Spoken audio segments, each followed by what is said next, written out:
Today you're going to be completing your Chapter 3 checkup. So you need to grab out page 77 and 78. You will need a pencil to complete this activity and perhaps your crayons as well. You're going to do this without help from an adult. I'm also not going to be doing the activity with you. I'm just going to guide you through it. So when you have all your stuff, go ahead and begin your test, all right? So placing your pencil by the red star, what we need to do with the grasshoppers and the leaves are match 1 to 1, just like we practiced yesterday. You're going to match one grasshopper with one leaf, and you will do that for all three. That's what you need to do by this. When you've completed that, let's move down to the blue star. We have two groups here. I have a group of caterpillars and I have a butterfly. I need you to circle the group that I have more of. Do I have more caterpillars or more butterflies? Circle the group that has more. In the next section, I have damselflies and a dragonfly over here. And so I'm going to circle the group that I have less of. Do I have less of the damselflies or do I have less of the dragonflies? Circle the group that has less. Okay?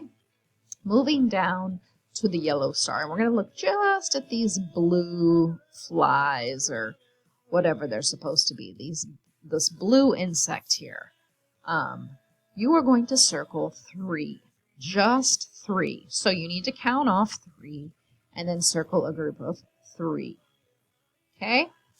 By the orange star, you're going to circle a group of 8 beetles. So you will count off 8 beetles and then circle 8 of them. No more, no less. 8. Okay? So, quick review, 1-to-1 correspondence at the top. By the blue star, the group that has more. By the green star, the group that has less.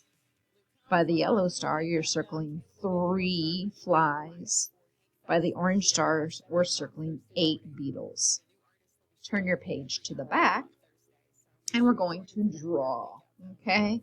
So we're going to do the exact same thing. So I have a group here of peppers, okay? So this time, by the red star, they want me to draw the same. So I need you to make the same number of peppers, all right? The exact equal number. So however many there are of these is the number I need you to draw. Moving down to the eggplants, I need you to draw a group that has 1 more. So you're going to draw something that has 1 more item than what is pictured. Finally, we're going to go down to the pineapples, and you're going to draw a group of pineapples that is 1 less. So you'll count how many pineapples they have, and you're going to draw 1 less in your group than the group that is given. Finally, and this is where you might want to use your crayons, we have a plate here with lots of food on it, okay? And this is what we're going to graph, just the items on the plate. These items down here are your key. This is just telling you what you're going to be graphing. And remember, with a graph, we always start at the bottom, okay? Or wherever the key is. This time, it's on the bottom. Sometimes it's over on the side. This time, it's on the bottom. Okay. So they want us to graph how many strawberries, how many broccoli, and how many bananas are on the plate. So you will count how many strawberries there are, perhaps with your red crayon, then fill in your graph to represent how many strawberries are on the plate. You'll do the same for the broccoli and for the banana. So you might want to use red, green, and yellow to graph. You're going to count the items on the plate and graph them over here on this side. If you have any questions, feel free to email me. Good luck with your test. As soon as you're done, make sure you take a picture of both sides and either post it to your Google Classroom or just send it to me in an email. Good luck.